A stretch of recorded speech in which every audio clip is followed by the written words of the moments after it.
Olá, estamos com mais um episódio e eu quero agradecer você que está conosco aqui no Grupo Amazon. São 17 sites, podcast, YouTube, as redes sociais. Um hub de comunicação no estado de Rondônia para levar informação, levar notícia para você. E hoje o nosso bate-papo é com o deputado estadual Ismael Crispim. Seja muito bem-vindo, deputado, e espaço para cumprimentar aí a população do estado de Rondônia e, claro, do globo, né? Porque a gente está através da internet. Muito legal. Isaías, que bom poder estar aqui com você e a gente fazer uma troca, né? Aqui fazer um bate-papo, mas cumprimentar também o pessoal que acompanha todo esse material aí. Eu vi que tem muitos sites, muita página, né, que acompanha. Então, assim, cumprimentar a todos, dar um abraço a todos. A gente não fala só para Rondônia, porque nesse momento a gente conversa com o mundo todo, né? Independente do horário, daqui a pouco as pessoas vão estar vendo o nosso bate-papo aqui. Então, um abraço a todos e falar da minha alegria de estar aqui e a gente poder fazer essa troca.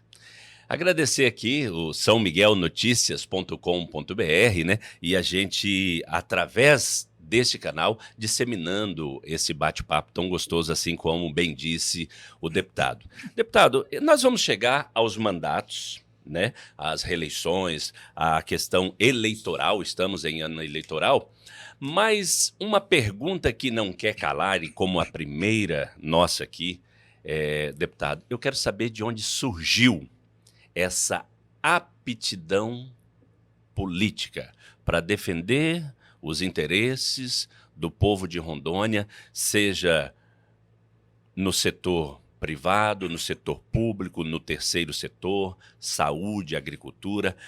De onde surgiu? Fala um pouco da sua história. Eu quero saber a sua história. Quando tudo começou e ainda antes disso.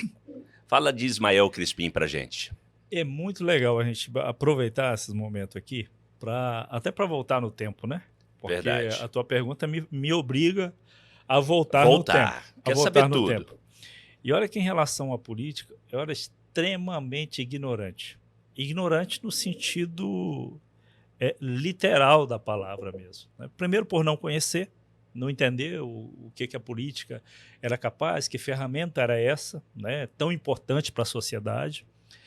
E depois por ter uma leitura errônea do conceito político, né? Porque a visão era, como muita gente, de que todo político é vagabundo, que ninguém presta, né? Que o cara vai só mal intencionado. E eu vivi isso muito tempo da minha vida, assim, pensando que era de fato isso. Que essa era a verdade. Que essa era a verdade. E outra, né? Batia no peito. Uma coisa não funciona por aqui. E quando alguns políticos vinham falar do processo eleitoral, fazia questão de ser mal educado. Que aí não é uma questão de ignorância, aí não é a falta de conhecimento, é questão de educação mesmo. E dizer, olha, eu não quero conversar sobre isso, eu escolho e tal, e não precisa conversar comigo.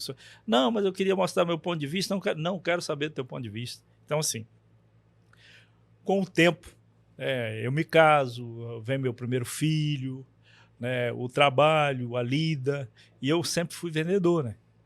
Sempre estive no contato com a sociedade ali. E de vendedor de roupa, mercado, moto, consórcio, essa coisa toda. Então, tu cria uma relação com as pessoas. Numa altura da vida, o patrão resolve ser candidato a prefeito. E eu, olha só, chamo ele para eu dar um conselho.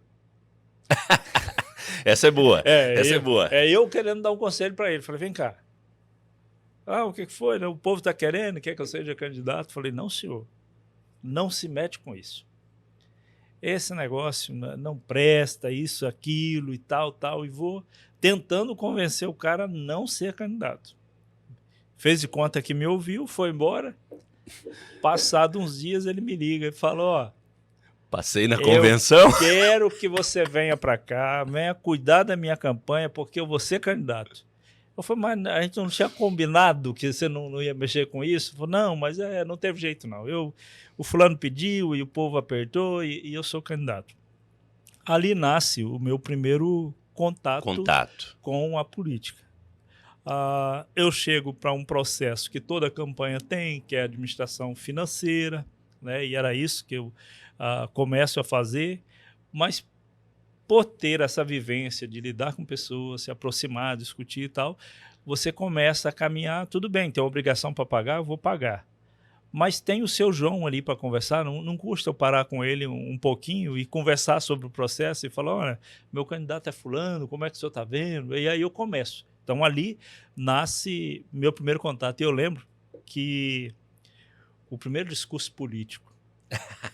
Esse é boa, conta para nós. Linha 9, Campo do Cruzeiro.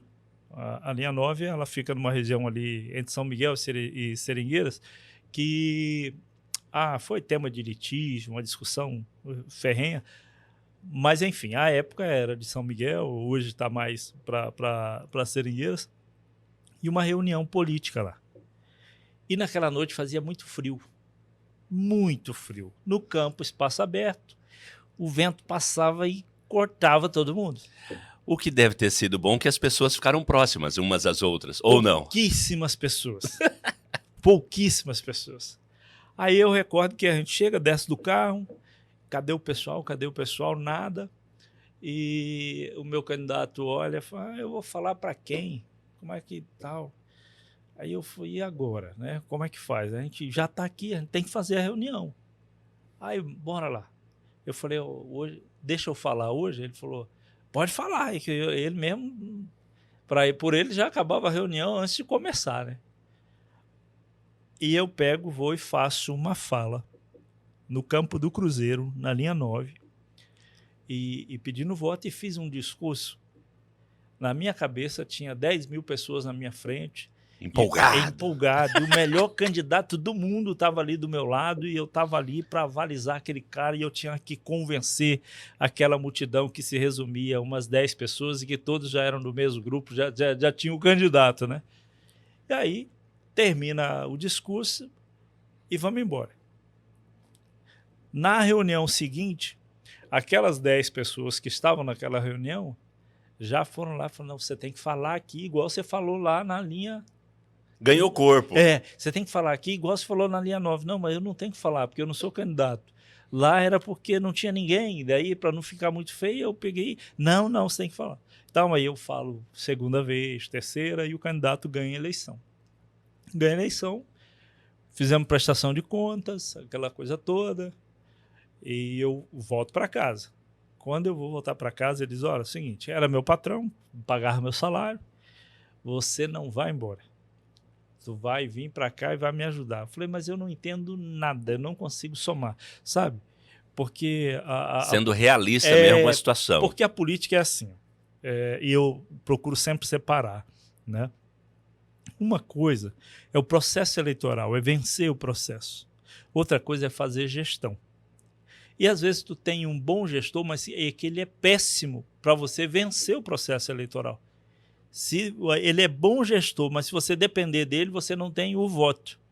E outra hora, você tem quem é bom no voto, mas na gestão... Chega lá, não entrega. Acaba não entregando. Então, assim, conciliar isso sempre é muito delicado. E naquele momento, eu não entendia nada, mas era nada. E eu até brinco até hoje, que... Aí ele me chama, eu falei, mas não posso. Não, você vai vir, você é inteligente, você vai aprender aquela coisa toda, né? Aí, tudo bem, era o patrão, manda, beleza, vamos ajeitar a mudança e vamos. E fui ser secretário de gabinete, que foi meu primeiro daí contato, né? Ser interlocutor, prefeito, na Câmara de Vereadores, os secretários ali. E aí eu fui na contabilidade. Uma menina lá, mais uns 7, e a conversa para lá, conversa para cá. Aí uma falou assim, a LOA não veio ainda. Aí eu pensei, essa servidora eu não conheço. Me lembrei daquele vereador que foi no púlpito e falou que, olha, os médicos estão residindo no hospital, mandaram um projeto de lei aqui dos médicos residentes. Eu ri muito. Aí assim, a LOA não veio ainda. Eu pensei, mas quem é essa mulher que eu ainda não conheço?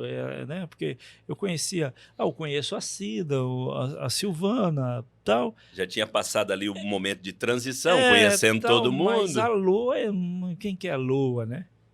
Então, para ver o tamanho da ignorância, né, com a política, com a gestão pública, aí depois, lógico, eu vou entender o que é LOA, a lei orçamentária anual, aí depois o PPA, por que eu tenho que discutir um planejamento para 4 anos e, de repente, esse não será esse prefeito mais, é outro, ou esse governador pode ser outro, né?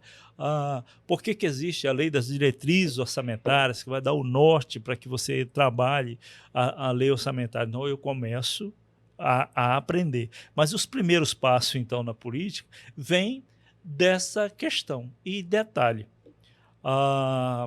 como é que eu entro para o processo propriamente dito, que é de ser candidato pela primeira vez? 2012,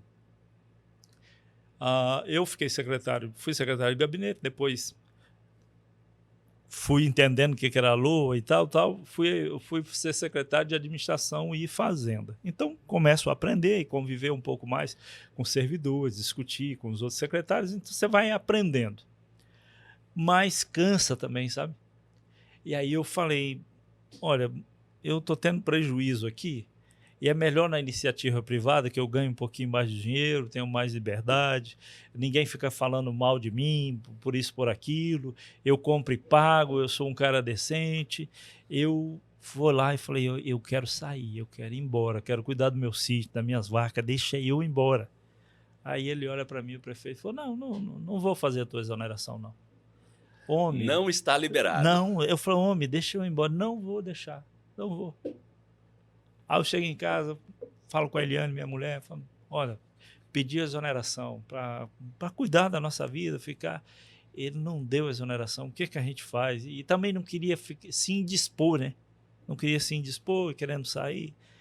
O tempo vai passando, eu falei, tem uma estratégia. Alguns amigos vieram e falaram, você tinha que ser nosso candidato a vereador. Eu falei, você está vendo que não dá certo?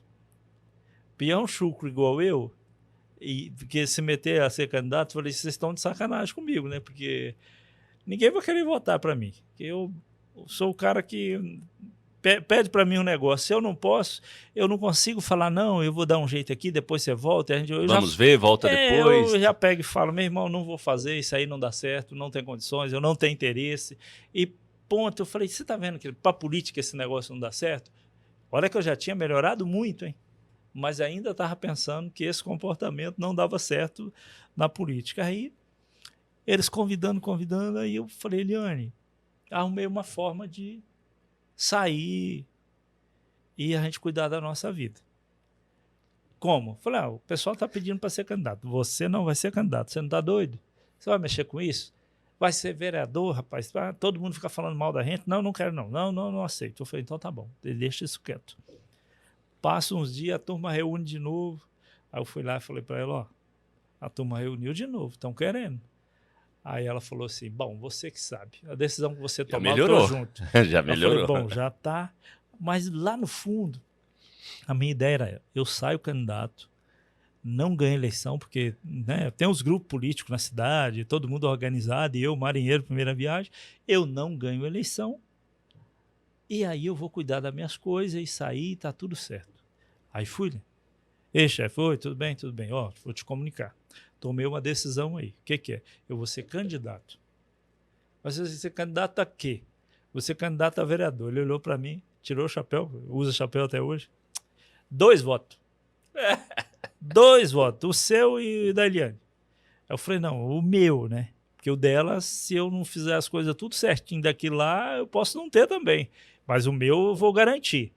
Aí brincamos ali e tal. Aí coloco o pedido de exoneração para fins de candidatura. E aí me afasto e vou trabalhar a candidatura propriamente dita. E era tão engraçado porque a eleição municipal é muito dentro da cozinha, né? Eu sempre brinco que é a eleição mais difícil que existe. E a gente tem que ter muito respeito por esses caras. E a nossa região, nosso estado, ele é muito disso, né? O contato mesmo, o Ou olho no olho, a conversa. ou você tem o contato, pega na mão, tal, se compromete, senta ali com o cara um pouquinho, você não tem o voto. Mas os grupos em casa, em cidade pequena como é o nosso caso, São Miguel, tem o líder fulano, já tem uma turma que acompanha ele, o fulano, já uma turma. E o novato? O novato não tem ninguém. Ele tem que começar a falar. E aí era engraçado demais, porque eu ia visitar e não tinha esse negócio. A porta estava aberta, eu batia a palma. A senhorinha saiu, bom dia, boa tarde, tudo bem? Meu nome é fulano. Aí eu fazia toda a apresentação. Meu nome é Ismael Crispim e tal. E nessa eleição eu estou candidato com número tal, não sei o quê. E eu quero lutar por isso, por aquilo, para lá. E aí a senhorinha com o braço cruzado aqui, só me escutando. Tal. E eu faz todo aquele discurso. Ô meu filho, eu gostei da sua fala. Se o meu irmão não fosse candidato, eu até votaria para você. Coisa de cidade pequena. Todo Outra mundo hora, candidato. ô meu filho, eu nem vou gastar o tempo em te ouvir, porque tu pega alguns momentos que são mais as mulheres que estão em casa, né? Que o homem está fora, é mais as mulheres em casa, parte da tarde, principalmente, porque algumas trabalham na parte da manhã, aquela coisa. Não, faz o seguinte, não perca seu tempo comigo. Por que não? É que o meu genro é candidato também, ele é lá da linha tal. Então, aqui em casa, todo mundo é eleitor dele. Então, não adianta você perder o tempo. Eu falava, então vou para outra casa. Resultado disso. Naquela eleição, o primeiro mais votado era um empresário, uma pessoa que eu respeito muito hoje, inclusive meu amigo, meu eleitor. Ele fez 643 votos, isso foi em 2012, e eu fiz 623 votos. Eu fui o segundo mais votado. Bom, parabéns, então, né? aí pela vitória logo tão cedo e na primeira. Aí a gente começa a construir uma discussão política. Aí eu sempre dizia que é muito importante você estar perto de pessoas boas, né? De gente comprometida, e eu sempre quis estar. Mas quando eu ganho mandato, eu preciso criar a minha própria imagem, fazer também a minha própria história, porque até ali era o empregado do fulano, né? Mas da agora para frente eu tenho vida independente, então eu tenho voto independente, e isso eu trago até hoje, assim, o meu voto, aquilo que eu trabalho, sempre de forma muito independente, dentro daquilo que eu acredito, dentro das defesas que eu faço, é geralmente dentro do que eu acredito, e aí eu começo a caminhar. Mas surge por aí, meu irmão, esse início de caminhada política, viu? E como foi se projetar, já feito tudo isso, primeiro mandato de vereador, como foi essa projeção para a primeira candidatura a deputado estadual? Tem outro detalhe curioso aqui. Antes disso. Para a projeção de candidatura de deputado estadual. Eu ganhei a primeira eleição de vereador, aí eu fui eleito na segunda, fiz um trabalho iludido, querendo ser prefeito, e hoje eu tenho o maior respeito pelos prefeitos, né? E é um cargo que eu quero sempre ter alguém para mim poder apoiar, não quero mais para mim, mas fiz um trabalho, não, eu vou ser o prefeito dessa cidade e tal, aquela coisa toda, arrumando amigos e inimigos, e vamos, enfim, não deu certo a candidatura. Vamos à reeleição. Aí desconstrói tudo, porque as lideranças tinham ido uma para um lado, outra para o outro, tudo desconstruído. Não, tá bom. No último dia da convenção, dia 5 de agosto, acho que era 5 de julho. Deve ser 5 de 5 julho. 5 de julho. Aí, já 17 horas, não, eu tenho pessoas que são meus amigos até hoje, mas têm raiva de mim por conta daquele momento ali que eu ia ser candidato a prefeito e acabei sendo candidato a vereador. Não, eu queria que você fosse prefeito. Se não for vereador, nem votar para você, eu não voto. Não voto eu sou seu amigo, mas não voto e tal.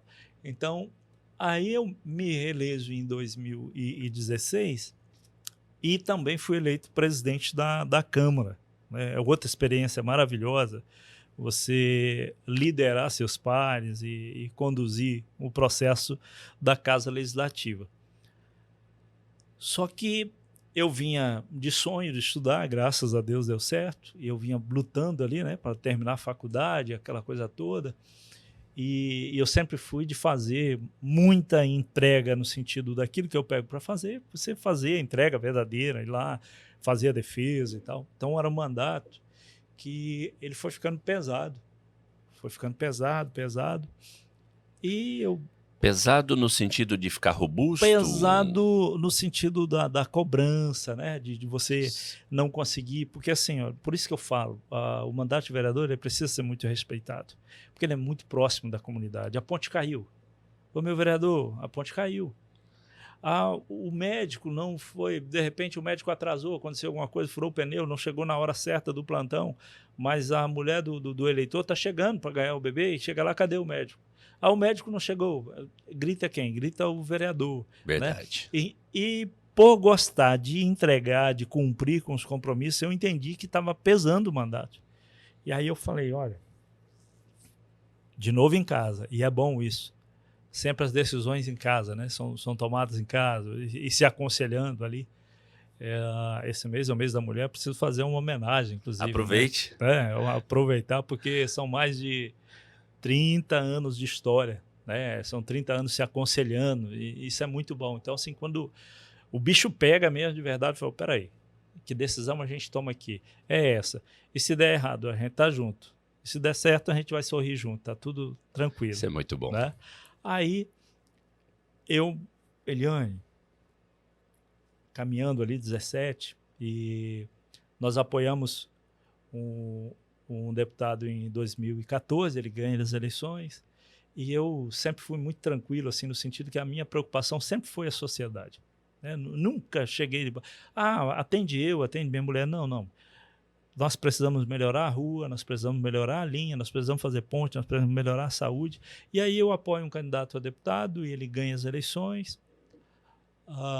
E quando eu vou apresentar uma pauta que era coletiva, que era da região, Deus foi tão bacana comigo que ele olha para mim e fala, mas tu quer resolver isso? Eu falei, quero. Ele falou, então faz o seguinte, se candidata a deputado, isso era 17, tá? Início de 17. Se candidata a deputado, ganha uma eleição, e aí você vem para cá e vem discutir esse negócio. E aquilo me deu uma ira tão grande, eu falei, não, tá tudo bem, deputado. O senhor não precisa se preocupar comigo, que eu nunca mais bato a tua porta. Fica sossegado. Mas saí dali pisando alto. Falei, vou ser candidato. Mas a ideia ali, naquela hora, era ser candidato só para não ter que votar para ninguém. Porque daí eu votava para mim. Não é que tinha ambição de ganhar a eleição, não. Eu falei, eu voto para mim, quando eu vim, eu sou candidato e acabou a conversa. Né? Aí sai, faço essa consulta. Aí Eliane, mas não vai dar certo. Aí eu falei, a gente ignora. Eu falei, então eu vou perder a eleição. Tudo isso na mesa, cara. Olha que coisa. Na mesa. Eu vou perder a eleição. Aí eu vou ter tempo para terminar a minha faculdade, eu termino a faculdade.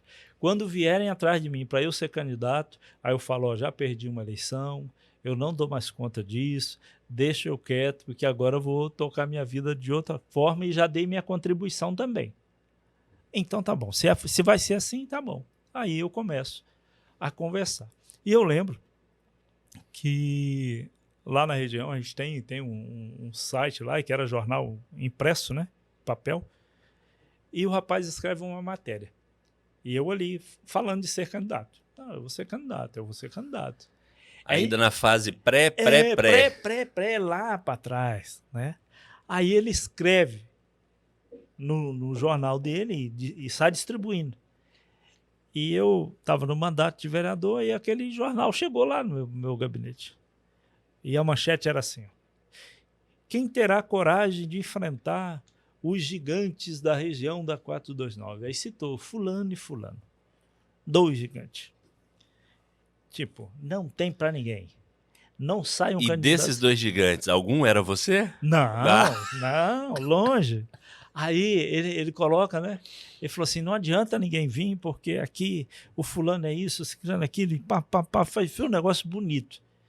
E eu fiquei olhando aquela matéria, eu falei, mas tá errado isso aqui. Vou incomodar. Aí a matéria me incomodou, peguei o telefone, é o fulano, lá no jornal tinha, né, o númerozinho do telefone, é o fulano, ele falou, é sim. Eu falei, rapaz, como é que você escreve uma matéria? Eu falei, aqui é fulano, assim, como é que você escreve uma matéria dessa? Como assim? Você escreve aqui, ó, chama os caras de gigante, já praticamente coloca que já ganharam as eleições e que não adianta ninguém ser candidato. Não, mas não é que não tem ninguém mesmo e tal, e eles são bons. Eu falei, não vou tirar o mérito deles. Eles são bons, sim. Só que é o seguinte, existem outras pessoas que querem participar do pleito. Como você faz uma propaganda dessa, você desanima as pessoas. Inibe, né? Aí ele, mas não tem ninguém. Eu falei, tem sim, senhor. Quem? Eu falei, eu serei candidato. Ah, mas como assim? Eu falei, serei candidato. Eu estou participando do processo e tal. E eu vou ser candidato e tem mais um. Eu quero que você faça uma matéria aí. E eu, inclusive, acho que na semana passada eu estava em Alvorada e falei disso lá numa reunião lá. Que a primeira matéria política minha, assim, que dá repercussão, ele... Aí eu falei, como que você quer a matéria? Eu falei, coloca no título da matéria. Apareceu um Davi que vai enfrentar os Golias da 429. Mas assim, falei, é assim. Foi assim, eu sou candidato. Para impactar mesmo, chegar chegando. Eu sou candidato e sou Davi. Os caras são gigantes, são Golias, não sei o quê. Eu sou Davi. Ele falou, ah, tá. Eu falei assim, você só não se esquece que ao final da guerra, Golias tombou e Davi foi lá e ainda cortou o pescoço ainda. Aí, tá bom, vou escrever. Pois ele não escreveu? Ele escreveu. Mandou a matéria. E eu tenho ela guardada até hoje, que assim é para a posteridade. A minha netinha está vindo, a Helena já está com 3 anos. Daqui uns dias ela vai estar sabendo ler. E eu tenho certeza que vai chegar o momento vovô, né? Certo. E eu vou poder sentar e a gente falar dessas histórias e pegar a matéria e falar, minha filha, leia aqui. Quem sabe não passar o bastão, né? Leia aqui, olha o que aconteceu e tal. Aí ele faz a matéria. Do jeitinho, guardei, segui, vim me organizando, mas sem dinheiro, sem conhecer o processo, né? Um cenário. Porque agora nós estamos justamente nessa fase de nominata.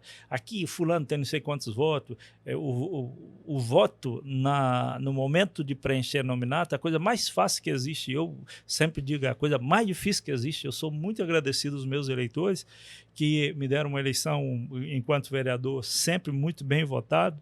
Depois, como deputado estadual, da mesma sorte, mas assim, às vezes eu paro para agradecer. Eu nem mereço tudo isso, porque eu entendo o quanto é difícil você sair de casa com um número, alguém no coração, para você depositar isso na urna. E às vezes você acredita piamente que determinado eleitor vai depositar o voto para você, mas no coração dele é outra coisa. Verdade. Então o voto é muito difícil. E aí, nesse momento de formação de nominata, né? Não, fulano faz 50 mil, o fulano faz 20, esse aqui faz 10. Não, esse aqui só faz 1.000, foi meu caso, né? Não esquenta não, esse aí vai fazer 1.000 votos. E aí eu começo a conversar. Aí disseram, olha, esse partido aí vai fazer 3 deputados.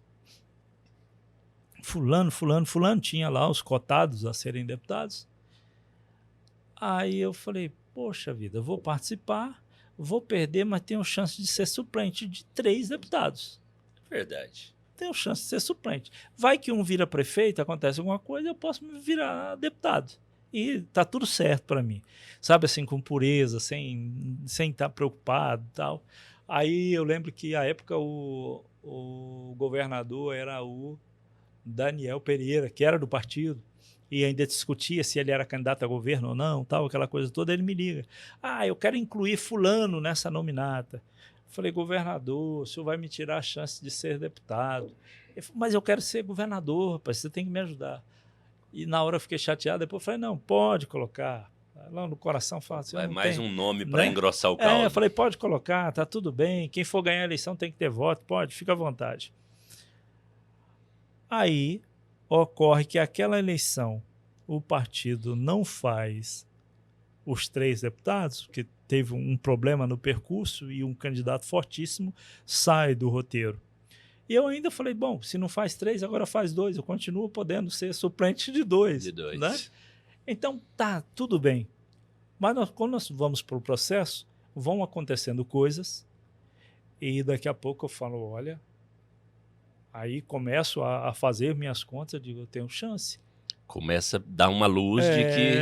Aí eu falei, eu tenho chance, eu posso, de repente, sim, me tornar deputado aí. E aí eu comecei a conversar em casa.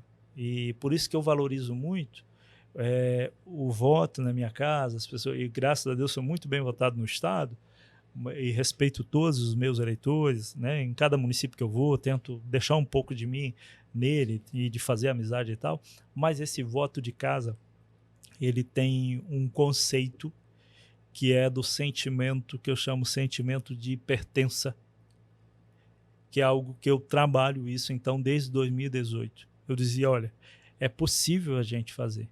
É possível. O que precisa, Ismael? Eu dizia, se a gente chegar nessa casa aqui, nós temos chance. Então, é um deputado a mais nessa região e tal, tal. E algumas pessoas não acreditavam na minha eleição, mas acreditavam na possibilidade das contas que a gente fazia e falavam, então, se é só isso, eu vou fazer a minha parte. Fazendo ali uma projeção de números. Números. Então, assim, se é só isso, eu vou fazer a minha parte.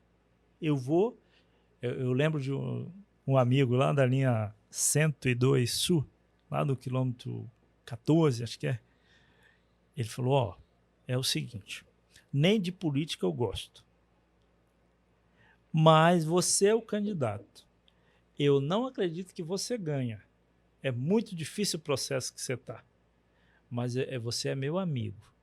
Então eu vou votar só por isso, só porque você é meu amigo. Isso é bacana, né? Não estou iludido pensando que você vai ganhar. Mas eu aqui em minha casa e tal, nós vamos votar para você. E continuo, graças a Deus, votando. Vou ver até esse final de semana, eu passo por lá para tomar um café, né? Porque ele não pode abandonar, não. Não. Esse é o povo que cuida da gente. Aí, vamos para o processo. Sai aquele tal. Ocorre que, de fato, o candidato que o governador apresentou venceu as eleições, né? O outro candidato, que era a expectativa, e eu sempre penso, Deus quis assim, porque ele tinha tudo para, de fato, ser o deputado, e, para nossa alegria, a comunidade em casa entende o discurso e aquilo que a gente estava colocando, aquela coisa toda, ela entende. E a necessidade, né? E traz uma votação, salvo engano, de 51,46% dos votos válidos, entendeu? E só em casa, 6.044 votos, eu saio candidato único e tal. Então foram 6.044 votos, e eu se dizia, olha, se metade aqui votar para mim, tenho 2, dá só um voto, porque se a metade votar para mim, eu vou ganhar a eleição. Aí, logo, a cidade vizinha tem uma quantia de votos interessante, no outro também. Aqui em Porto Velho também, uma votação, né, de longe, de amigos construindo. E aí, quando chega a apuração, e eu lembro, porque no momento da apuração, 2 coisas. O computador, para poder ficar olhando, né, o site do TRE ali, a atualização, aquela coisa, a loucura e a adrenalina tomando conta de todo mundo. Imagina o que é um cara, meu Deus, fazendo campanha de a pé, sem dinheiro, sem nada. Jesus amado, tem uma pessoa que veio pedir para ajudar, eu falei, se quiser ajudar, tudo bem, só que aqui não tem R$1, não tem nada, tu quer ajudar? Não, eu quero ajudar. Eu falei, então tá bom, tem papel aqui, santinho. Aí, chegar no momento e você começar a discutir, olha, tem possibilidade de ganhar, tem possibilidade. E por um determinado momento aparecia eleito ali no meio das apurações, aparecia eleito. Então aquela adrenalina vai tomando conta. E a casa vai enchendo. Nossa, o povo vai chegando. Do céu, aí lá na frente o pessoal, não, já ganhou. Vamos para carreata. Eu falei, não vou para carreata. Eu só vou depois que tiver 100%, porque o medo, né, assim, tinha tudo para não dar certo, e ali caminhando para dar certo. Quando fecha a lista, eu apareço o 23º deputado eleito. 23º. O 23º deputado eleito em 2018. Então, naquele momento eu entendo que estar no mandato, exercer o mandato, existe também um propósito, né? É uma mesa que você senta para discutir a vida das pessoas.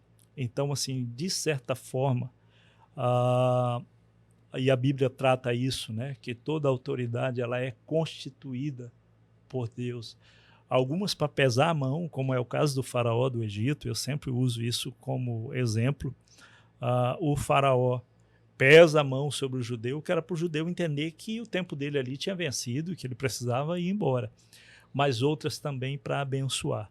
E no meu caso, eu entendo que um querer de Deus muito forte de que, de fato, eu pudesse me sentar nessa mesa, fazer a discussão, olhando para o rondoniense, o cuidado, da responsabilidade que é estar sentado aqui. Assim, eu sou muito grato, sabe? Porque cada ação nossa tem que ser comprometida com a vida desse rondoniense, cumprindo a missão e o chamado de Deus para a vida da gente, porque, humanamente falando, era impossível ter mandato. É uma bela de uma história até esse momento que você fala, mas aí vem o mandato em si, depois uma candidatura à reeleição e chega-se ao novo mandato. Vamos atualizar até aqui. Ganhamos um mandato. A Assembleia, desde 2017, então, eu nunca mais tinha voltado. Então, assim, eu não tinha noção o que era, como funcionava, por exemplo, uma mesa diretora da Assembleia. Que peso tinha. O que era ser presidente da casa, o que era ser vice, a primeira secretaria, o que era isso? Eu não sabia. Eu só estava em êxtase porque ganhei o mandato. Não, ganhei o mandato. Esse aqui ninguém me tira. E como a Assembleia na campanha estava na casa antiga e ela vai mudar para a casa nova já em 2019, quando a gente toma posse, e alguns, os antigos já, deputados com mandato, falaram, não, nós vamos arrumar um lugar lá para você. Eu falei, meu irmão, no subsolo eu estou feliz.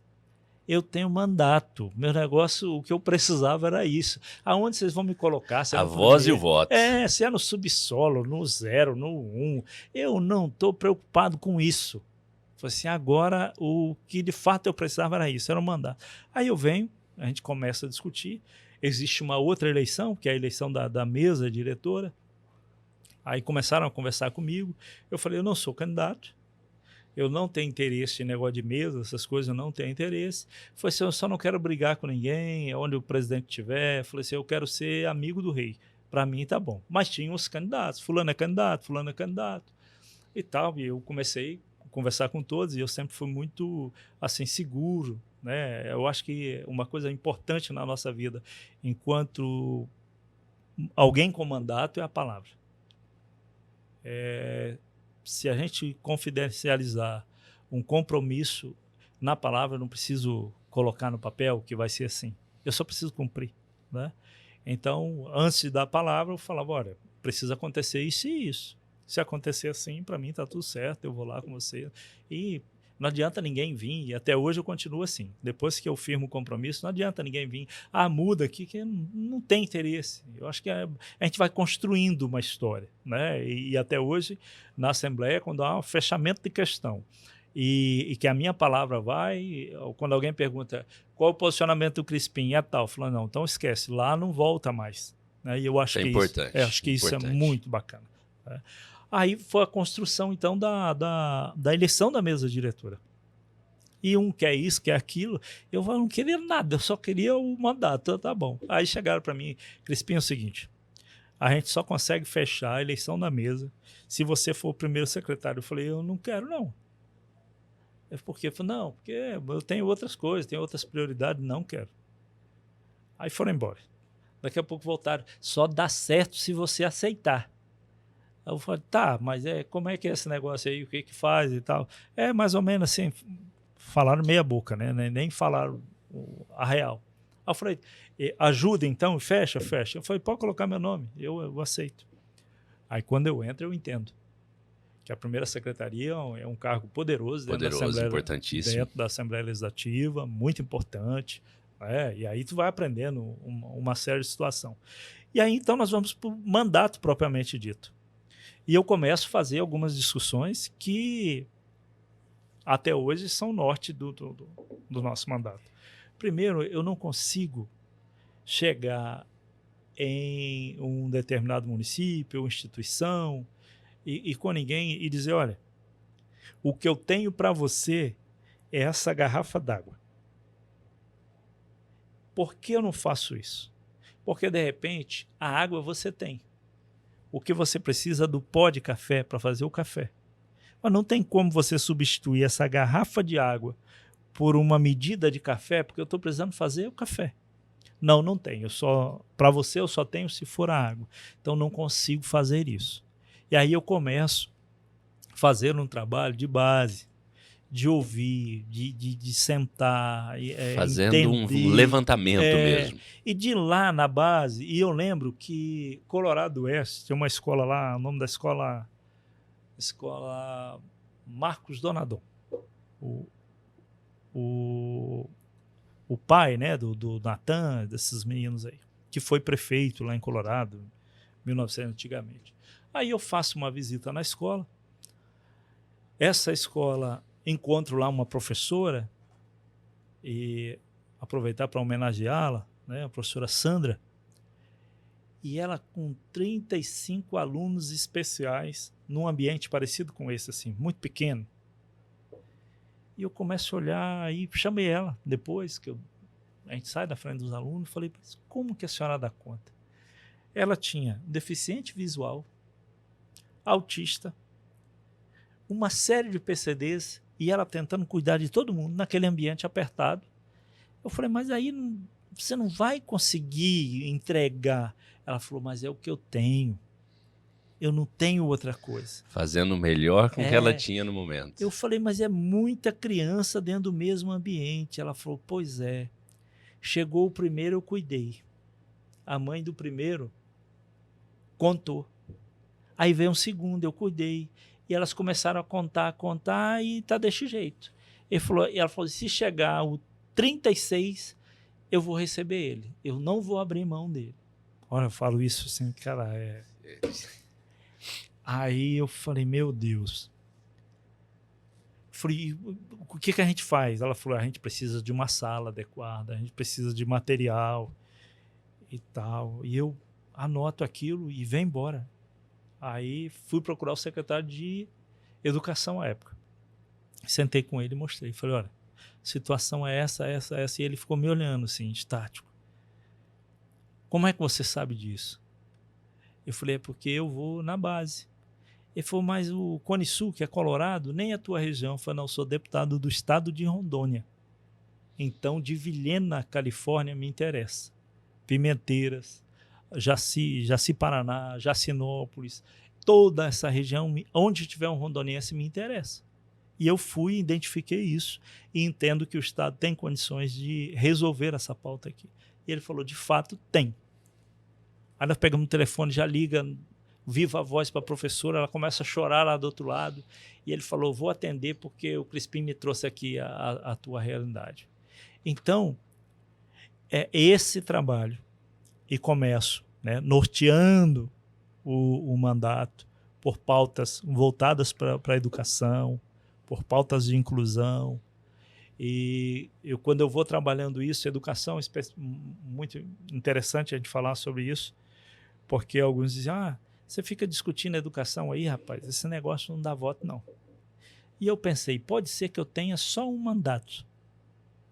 Então eu vou trabalhar para ter um legado e a minha história fica aqui pela educação. Se perpetua. Né? Então, se eu tiver só um mandato, e já que não dá voto, mas eu não vou parar de trabalhar. E aí seguimos. Entrega um resultado aqui, entrega outro resultado ali, mas sempre ouvindo. Indo, identificando e trazendo e tentando levar a solução. É natural que a gente não consegue resolver tudo. O Rondônia é um estado muito jovem, né? com muita coisa acontecendo ao mesmo tempo, a tecnologia chegando, diga-se de passagem, um estado que nos orgulha muito. Verdade. Porque tem muita coisa, nós somos, além de ser pioneiro, nós somos o destaque, né? Mas tem muita coisa para acontecer. Então eu fui, sabe, construindo isso, a infraestrutura, a discute a agricultura, que é nosso chão, eu não tenho como, duas coisas, quem quer discutir política em Rondônia precisa respeitar isso. Primeiro, é discutir a educação com responsabilidade, pensando que eu tenho um profissional ali que ele precisa de saúde, ele precisa de cuidados. Não, vou aumentar o salário. Não é só isso. Ele precisa de respeito, né? E o respeito é um ambiente adequado.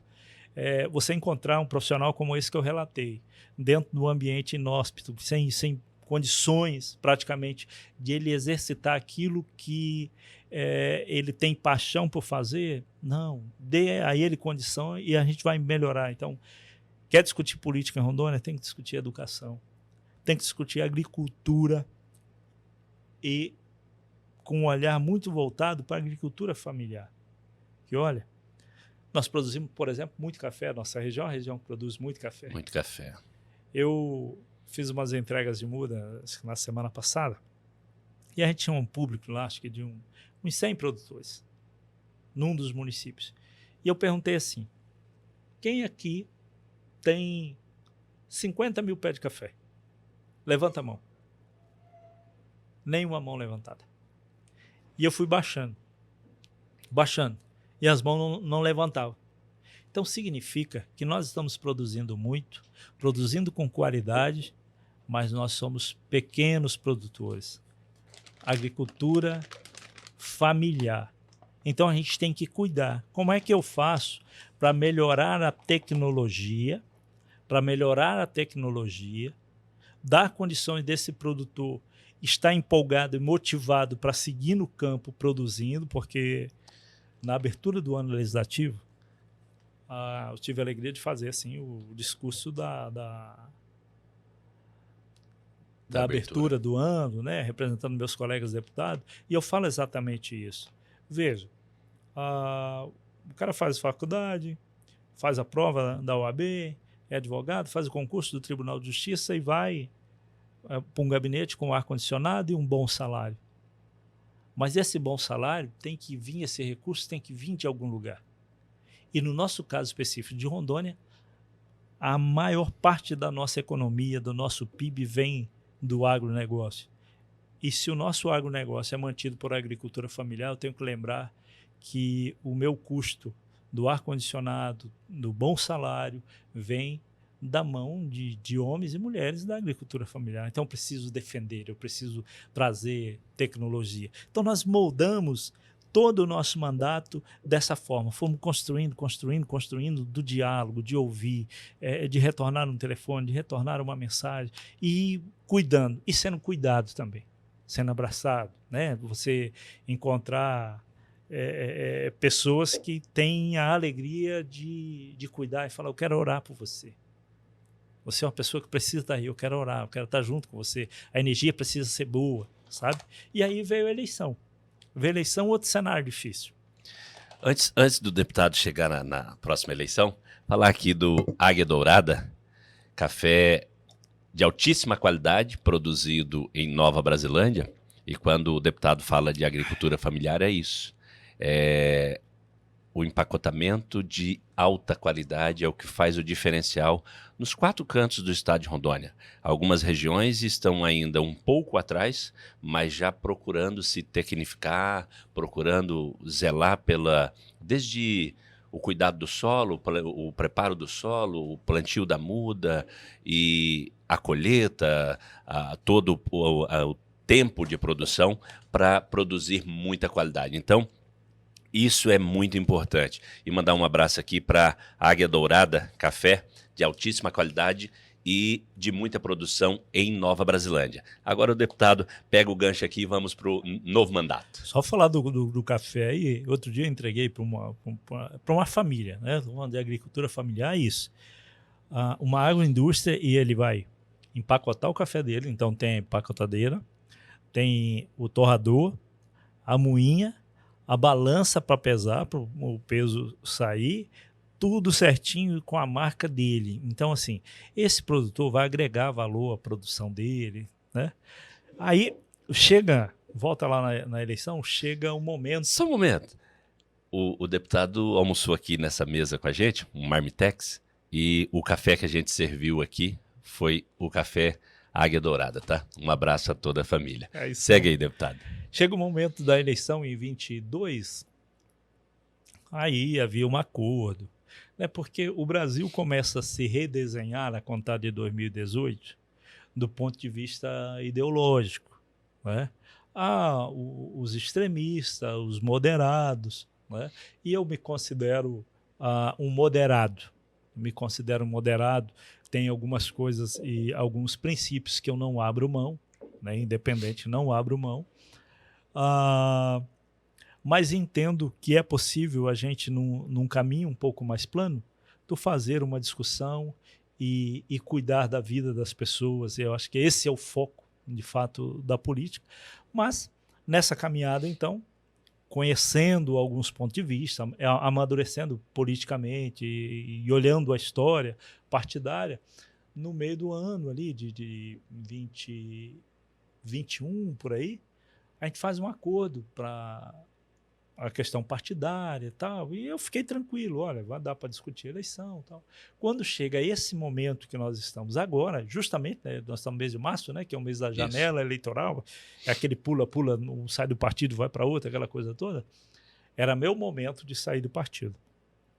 E aí, me fecham as portas. Não, aqui, não, você não pode estar aqui, aquela coisa toda e tal. Olha a situação.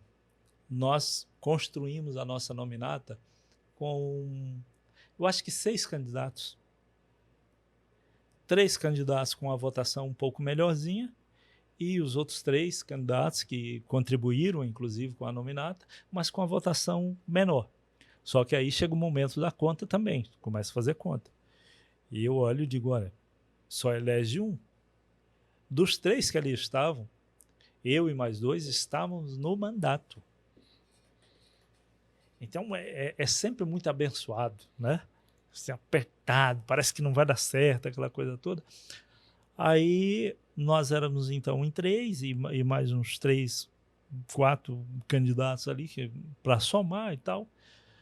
Eu saio da convenção e falei para minha esposa, olha, só elege um. E a possibilidade de ser eu também era muito difícil, porque nós tínhamos um dos candidatos na eleição anterior, a de 22, havia feito 15 mil votos. Eu havia feito 8. Então, se ele diminuísse 50% da votação dele, ele iniciava a caminhada com 7.500. E que é natural, quando você ganha a eleição, no outro dia você já perde voto. Então, você tem que recompor e tal, essa coisa toda. Então, se eu perdesse 50% dos meus, eu voltava para 4 mil. E o outro, nessa conta, voltava para 6. Então, menos... De todo jeito, estava ruim para você. O menos provável era aqui, né? Aí eu falei, mas tudo bem, vamos cumprir nossa missão e tá tudo certo, vamos para a campanha. E veio a campanha, muito ataque, aquela coisa que o Brasil precisa aprender a fazer a defesa daquilo que lhe interessa, dos representantes que lhe interessa, sem precisar denigrir a imagem de ninguém, sem precisar, porque é preciso lembrar que, para além do candidato, existe a família, existe amigos, há uma mãe, há uma esposa, há filhos, e essas pessoas precisam de, no mínimo, o respeito, né? Mas no processo eleitoral parece que isso tudo vai embora, né? Mas eu entendo que nós vamos amadurecendo e, com o tempo, o Brasil vai entender que isso é necessário também, né? E aí a gente começa aquele processo e eu falei, cara, não vai dar certo. Mas a gente precisa cumprir a missão e tá tudo certo. Vamos, processo doído, muito sofrido. Quando vem o resultado, uma outra surpresa. A de 18 era, né, o 23º. A de 22, por um momento, aparecendo como o deputado mais votado. Eu olhava aquilo lá e o pessoal vinha e falava, rapaz, deixa que os outros vão vir aí, o voto dos outros vão chegar, enfim. 22 a gente tem a alegria de crescer 3 vezes, né, o número da nossa votação. Então, eu entendi que esse trabalho de base, de ouvir, de não impor, de você liderar e as pessoas te acompanharem por alegria e não por imposição, né, dá certo. Então, foram mais de 23 mil votos, a terceira maior votação da história de Rondônia. De 8 para 23? Para 23. Né? Então, assim, é a terceira maior votação da história de Rondônia. Só 2 deputados tiveram mais votos que nós, né? E foi na última eleição. Então, se alguém quiser quebrar recorde, a eleição é agora, né? O momento é agora. Ele precisa ultrapassar a gente aí. E para quebrar esse recorde, ou bater o próprio recorde, deputado, o que o deputado tem feito nesse mandato de entrega? Dá para a gente falar por região, porque são 52 municípios, talvez por região a gente consegue sintetizar um pouco mais. O que o deputado tem entregue para as pessoas, para as famílias do Estado? Eu acho que o grande ponto aí é o do relacionamento, né? Da troca muito digna, da conversa franca, daquilo que e tentado manter assim, fez o compromisso, vamos lá, vamos cumprir. Mas nós mantivemos a nossa discussão com o setor produtivo, algumas defesas no âmbito da Assembleia, sabe que é outra coisa que eu discuto muito. Olha, o mandato, a prioridade dele, o papel principal do parlamento é a legislação, é a fiscalização. Então, é estar antenado aos acontecimentos a nível nacional. Como é que eu protejo o meu produtor? Por exemplo, nós fizemos uma defesa do setor produtivo que alcança os produtores de Vilhena, a Califórnia, Guajará-Mirim, todo o estado, na lei da moratória do soja. Era um risco. Havia um acordo com a União Europeia e que não ia comprar produtos produzidos em Rondônia em propriedades que havia acontecido desmatamento no pós-2008. Nem todo desmatamento pós-2008 é ilegal. Verdade. E a nossa legislação é clara nesse sentido, o Código Florestal brasileiro. Mas o acordo com a União Europeia era isso. Olha, nós estamos garantindo aqui a questão ambiental e tal. Fizeram de forma genérica. E outra, e burlando, enfrentando uma legislação nacional, né, que o Congresso Nacional aprovou. Aí Rondônia toma a iniciativa, eu converso com o setor produtivo, fizemos uma norma, aprovamos isso numa sessão itinerante da Assembleia Legislativa de Rondônia, lá no município de Buritis, e aí sofremos uma ação direta de inconstitucionalidade, aquela coisa toda, uma pressão, inclusive, de um determinado partido, que me foge agora o nome. Enfrentamos esse processo junto ao STF, nós tivemos a declaração da nossa vitória agora em novembro, no início de dezembro já, no âmbito do STF, e a gente conseguiu vencer isso. Por quê? Porque a moratória era tão injusta que ela cruzava os dados. Imagina que nós dois somos irmãos, eu tenho um desmatamento em que seja legal, com todas as certidões e tal, não vai comprar de mim. Só que se o Isaías for vender, também não compro do Isaías. Com medo de o Isaías pegar meu produto e tá colocando. Fala, pô, peraí. Primeiro que ele tem um CPF, aqui tem outra, a propriedade dele é uma, aqui é outra. E detalhe, a discussão naquele momento era em relação aos produtores de soja, milho e tal, produtor de grão. Mas vem cá, nós temos uma produção grande de café.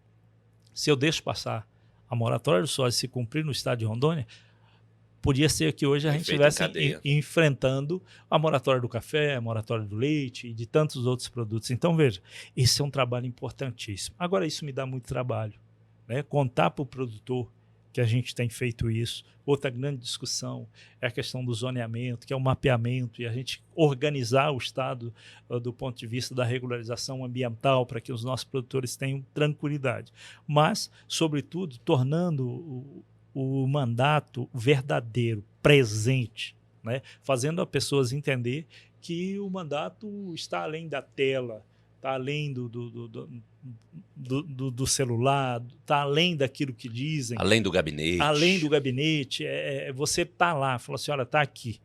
Vocês tinham essa necessidade, havia um grito. Outro detalhe importante é você captar que, às vezes, as pessoas têm necessidade, têm anseio, mas não têm coragem de falar. De repente, um ou dois falam, olha, precisa resolver isso aqui, que esse povo está tudo sofrendo por conta disso. Vamos resolver? Vamos. De repente, é uma ponte, é a estrada, é um asfaltamento, é a iluminação pública, mas olhando para o setor produtivo, que é nosso carro-chefe, é o equipamento lá, a coletadeira de café, que vai fazer... Eu entreguei uma coletadeira de café numa associação e que tinha muita mulher, sabe? E as mulheres disseram, olha, agora o meu marido vai economizar. Porque um exemplo, pagava R$10 para colher uma lata de café, agora o custo vai ser aqui R$3. Então ele está economizando quanto? 7. Aí fala, investe em política pública para a mulher, pega a associação, investe ali e tal, tal. Então nós temos construído isso de forma muito segura, procurando, sabe, todo dia não ter vaidade com o mandato. Isso é importante. Não ter a ilusão, pensar que isso, sei lá, é eterno. A gente sabe que não é eterno. Eu preciso compreender que eu sou exatamente da altura do meu irmão, nós somos iguais. E nesse estado de momento eu tenho que procurar fazer o melhor. É assim que nós temos construído, né? E agora, é claro, fazendo uma conversa partidária, uma conversa daquilo que nós acreditamos também, daquilo que a gente quer seguir defendendo, acreditando sempre no processo. Agora, eu quero perguntar, já que a gente está pelo sãomiguelnoticias.com.br, a região 429, toda aquela região, quando a gente pega Alvorada, Terra Boa, São Miguel, Seringueira, São Francisco, São Domingos, Costa Marques, o que o deputado tem entregue lá de positivo? Olha que legal a gente poder falar disso e falar da 429. Né? Lembra quando a gente começou a falar, tinha o desafio dos gigantes, né? Isso. E aí eu falei, verdade, eu preciso fazer alguma coisa que os gigantes não fizeram. Né? E essa semana até fiz um raciocínio, porque agora, no próximo sábado, eu tenho uma entrega que me deixa muito feliz, é a maior entrega, o maior volume de recursos destinado a uma APAE naquela região. Nós vamos entregar lá em São Miguel. Mas aconteceu um fato lá e uma família perdeu um rapaz afogado. E foi muito difícil conseguir trazer o bombeiro para mergulhar, para achar o corpo e aquela coisa. E isso me incomodou muito.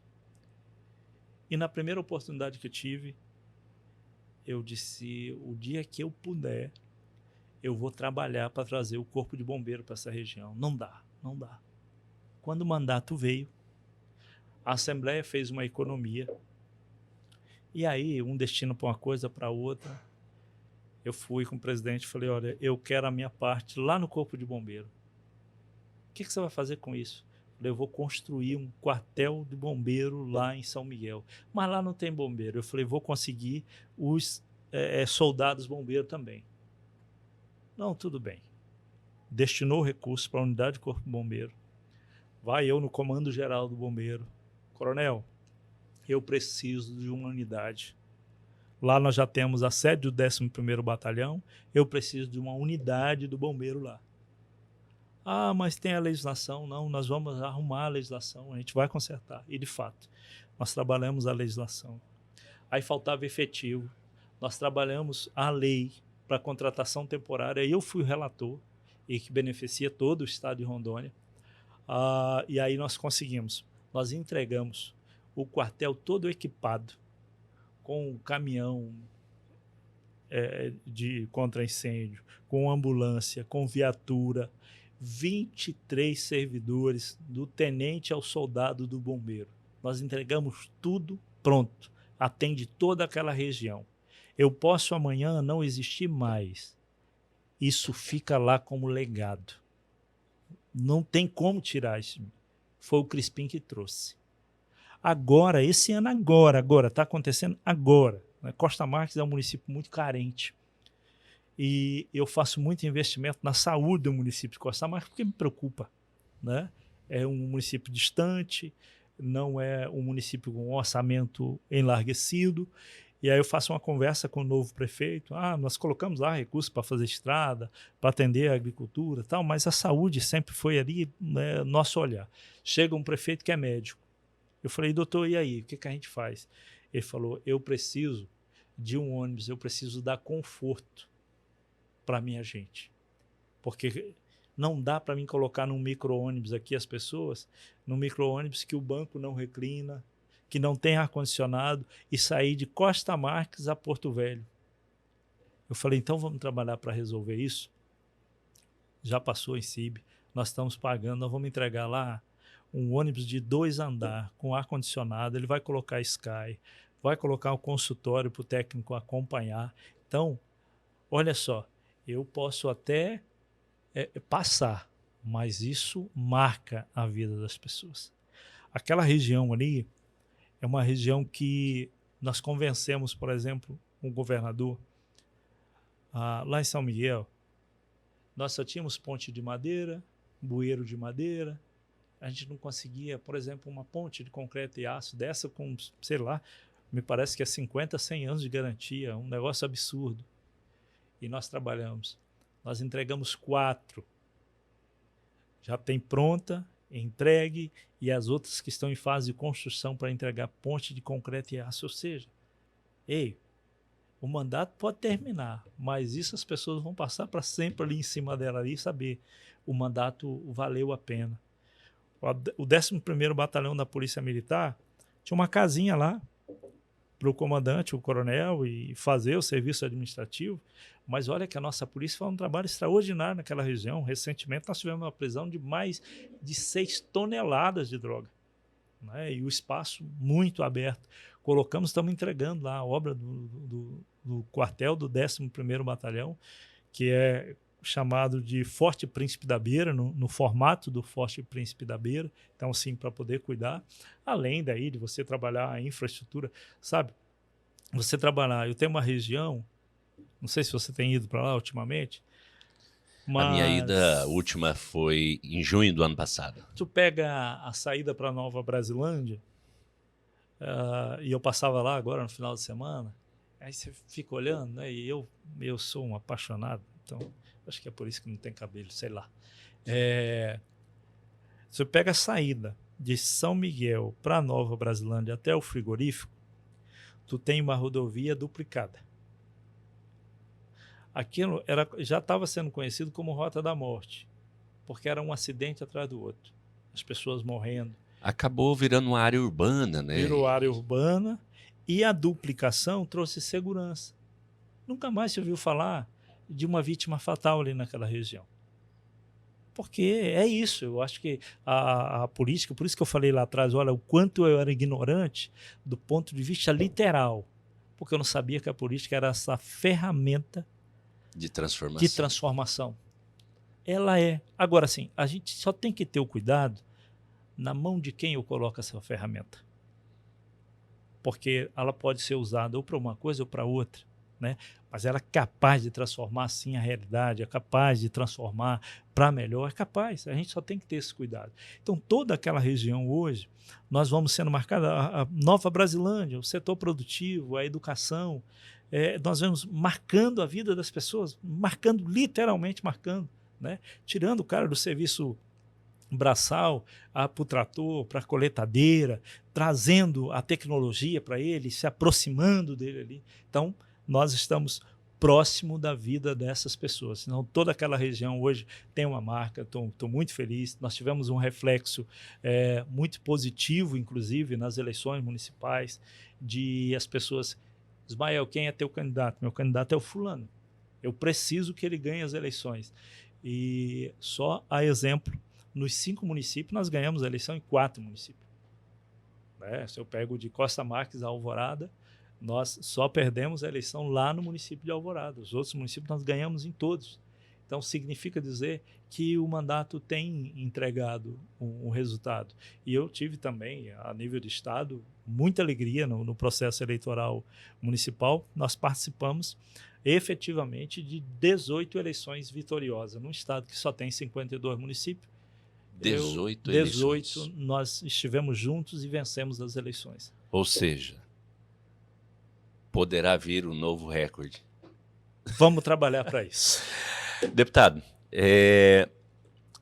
como segue o deputado no próximo pleito agora? Do ponto de vista partidário... Do ponto de vista candidatura. Sim. Até porque... Alça novos voos, legal. se mantém muito na bom. base É sólida muito no bom. estado de Rondônia, porque o deputado é de um conhecimento jurídico, né? O deputado também advogado,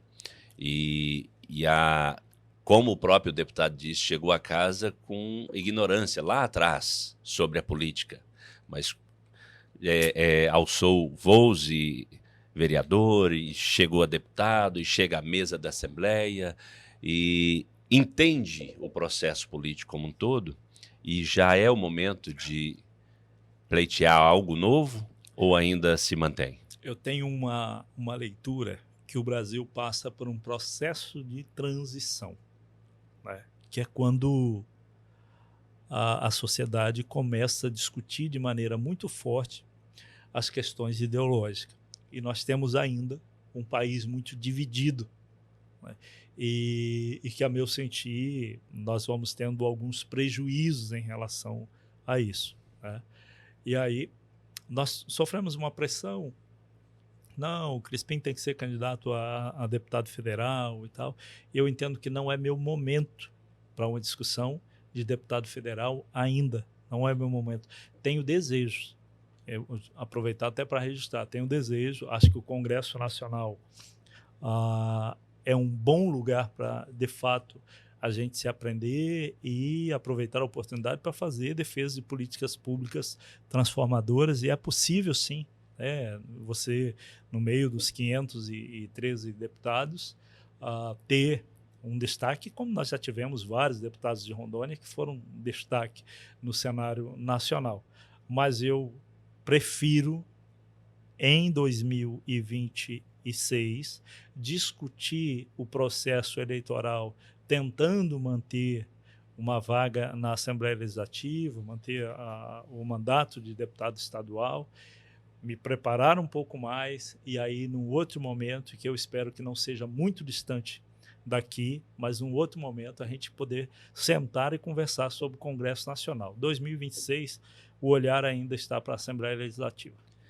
Agora, deputado, não dá para o deputado passar aqui e eu não falar desse assunto. Governo do Estado de Rondônia. A gente vê alguns nomes, né, natural do momento. Vilhena, né, Flori? Fúria, Cacoal, Neto, Expedito Neto e outros nomes mais que o deputado possa mencionar, e como está se comportando esse momento, o que o deputado vê? Porque o deputado já mencionou que a gente tem uma política dividida no estado de Rondônia, principalmente aqui no estado, é bem dividido, né? E como que o deputado vê essas candidaturas, esse posicionamento nesse momento? Então, nós estamos no seguinte momento. Nós temos o atual prefeito de Vilhena, que você citou, o prefeito Flori, que faz um belíssimo trabalho lá na cidade, uma das cidades mais importantes de Rondônia. Depois a gente tem aqui em Cacoal o atual prefeito também, que vem fazendo trabalho, tem a sua maneira de trabalhar, mas que é um destaque também no estado. Aí nós temos de Paraná o senador Marcos Rogério, que se coloca na condição de candidato ao governo do estado. Então nós falamos de três candidaturas até aqui. Depois tem o Expedito Neto, né, ex-deputado federal, secretário da Pesca, né, do governo, Ministério da Pesca, governo Lula, e que esse mais fazendo a defesa da ala esquerda, né, se propondo a candidatura ao governo. E Porto Velho também tem o seu nome, que é o ex-prefeito Wildon Chaves, que também discute o espaço e possibilidades de candidatura. Qual que é a minha avaliação disso tudo, né? Nós precisamos chegar no dia 4 de abril, próximo, portanto, daqui 30 dias, hoje é 4, né? É, verdade. Daqui 30 dias. E aí, de fato, entender a dança das cadeiras partidárias e esse movimento todo, penso que está muito aberto, não dá ainda para bater o martelo e dizer, olha, fulano ganha essa eleição. Ainda vejo muito espaço a ser discutido e eu tenho uma amizade aqui com praticamente todos, à exceção de um que eu não tenho aproximação, mas os outros 4, pelo menos eu tenho muita aproximação com todos. Um foi deputado junto comigo, outro é prefeito no município que eu coloco o recurso, né? Outro, quando deputado, eu votei e tal, essa coisa toda. Mas eu vejo um cenário aberto, um cenário para discussão. Aqueles que querem precisam ter muito cuidado e muito respeito com o voto do rondoniense. O rondoniense, para essa eleição, exigente, olhando temas fortíssimos como saúde, como segurança pública, né, que é preciso se ter um cuidado muito forte em relação a isso, e esse trato, né, como é que trata quem de fato define a próxima gestão, que é o eleitor. Então é preciso ter um carinho aí. Mas eu espero um pouco mais para poder conseguir opinar, falar, olha, eu acho que está mais aqui, né? Mas nesse momento vejo aberto e qualquer uma dessas pessoas pode ser o nosso governador a contar de 1º de janeiro de 2027. Tá aí o posicionamento do deputado estadual Ismael Crispim. A janela ainda está aberta. Se você está pensando aí na candidatura, ainda há oportunidade. Deputado, falamos já bastante, falamos da trajetória, né, da sua história, falamos de mandato, falamos de entrega. Algo mais que o deputado queira pontuar, que ainda não mencionei, que ainda não perguntei, para a gente poder encerrar e também agradecer todos os nossos internautas, né, que a gente está chegando aí em diversos canais. Acho que aproveitar aqui né, o alcance, nós temos uma pauta que foi vencida ontem na Assembleia Legislativa e que a autoria nossa, e eu tive a consignação dos deputados Alex Redano, deputada Cláudia de Jesus, deputado Jean Mendonça. Desde o início da nossa fala aqui, nós estamos falando da necessidade da defesa do setor produtivo, né? E especial da agricultura familiar. A cadeia produtiva do leite ela tem sofrido muito com a política pública imposta pelo governo federal e a gente precisa, né? Primeiro tu tem mercado. O mercado é avassalador, ele não quer saber, né? Então é uma coisa.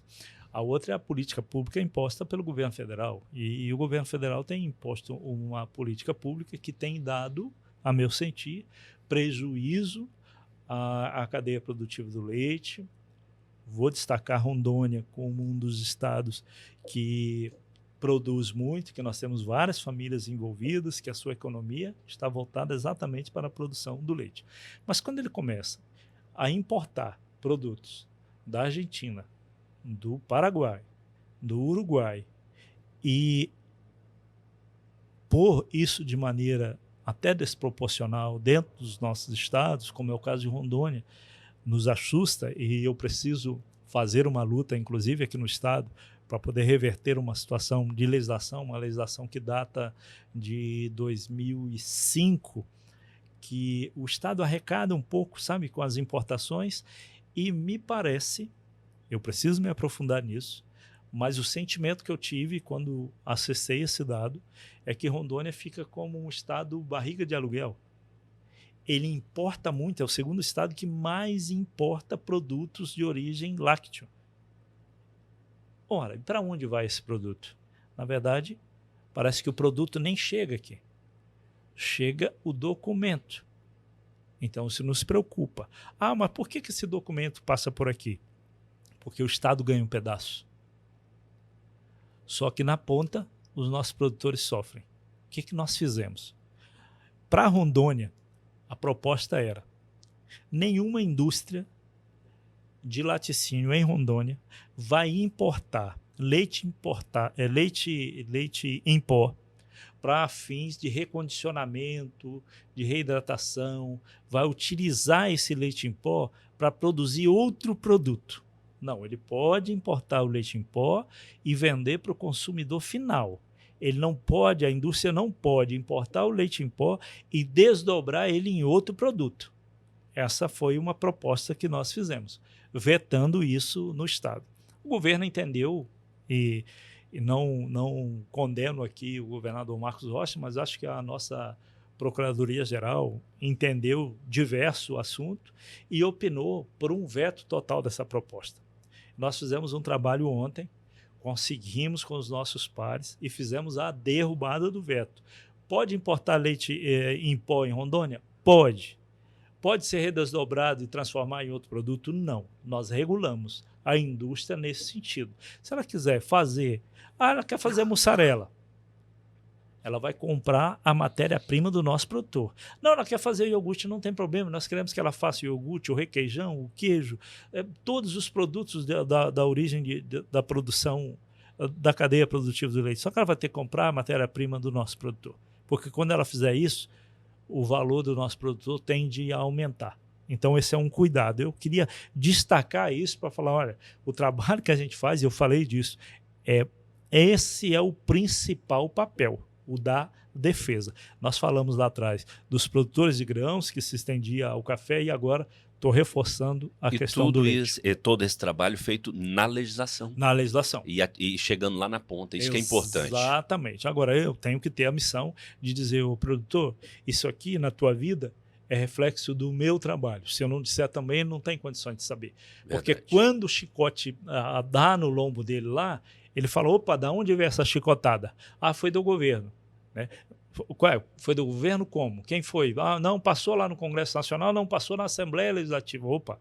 Então, a gente precisa saber as coisas boas que o mandato também permite estender a esse segmento. É isso. Deixa aí o abraço para os nossos internautas, e em especial São Miguel do Guaporé, sãomiguelnoticias.com.br, a todos que acessam. Quero deixar um abraço a todos vocês. Muito feliz de a gente poder fazer esse bate-papo, porque aqui a gente fica à vontade, né? A gente conversa, Verdade. né? A gente conversa, isso é muito bom. Mas também deixar nosso endereço do nosso Instagram, nosso Facebook, @IsmaelCrispimRO, para que você possa acessar, seguir lá o nosso trabalho, acompanhar o nosso dia a dia e saber o que esse mandato tem feito de importante para Rondônia. Um abraço a todos vocês. Muito bem, eu conversei com o deputado estadual Ismael Crispim. Obrigado a você que nos assistiu até agora, e estamos no sãomiguelnoticias.com.br. Muito obrigado, até o próximo episódio.